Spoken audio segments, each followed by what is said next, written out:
In this particular video, we're going to be focusing on some of the front shifting and how that's going to work.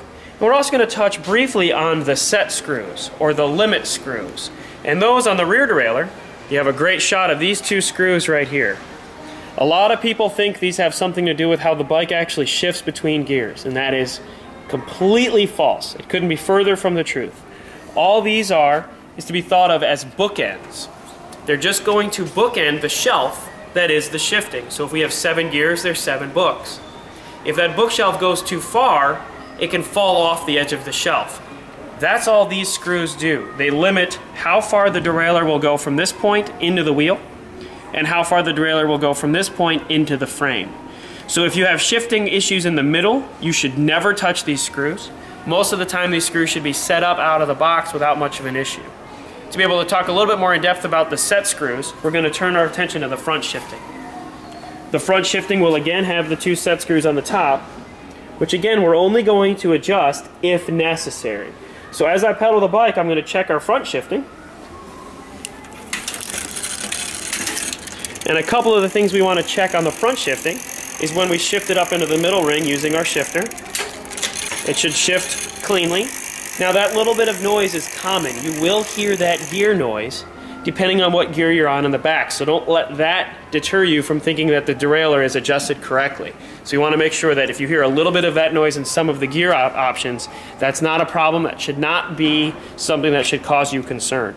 I'm going to then take it from the next ring and go up to the next one. I'm going to drop it back down. On this particular bike, this thing is shifting pretty well.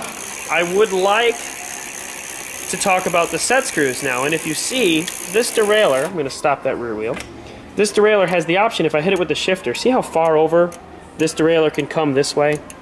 I want to limit that. I want to stop it so it can't go much further than there. It just doesn't need to.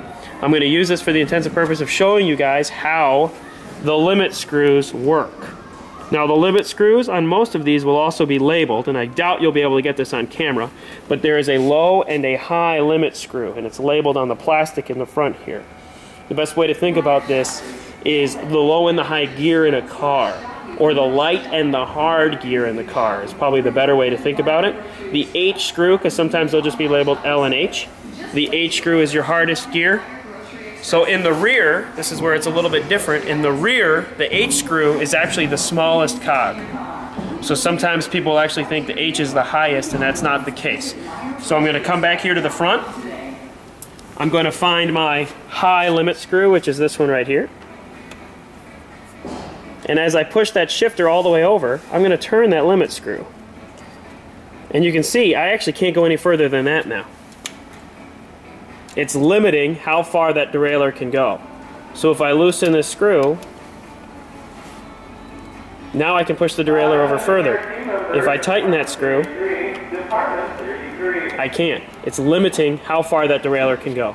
Again, having nothing to do with shifting in between, I'm then going to bring it back down to the middle ring, back up to the big ring. It still shifts cleanly. Down to the small, up to the middle, up to the big. On this particular bike, I would consider the shifting good. Be able to go straight out onto the floor once everything else on the bike is done. The limit screws, again, is something that you shouldn't have to adjust that often. We want to make sure we're able to go over on this video so you know how to adjust them correctly.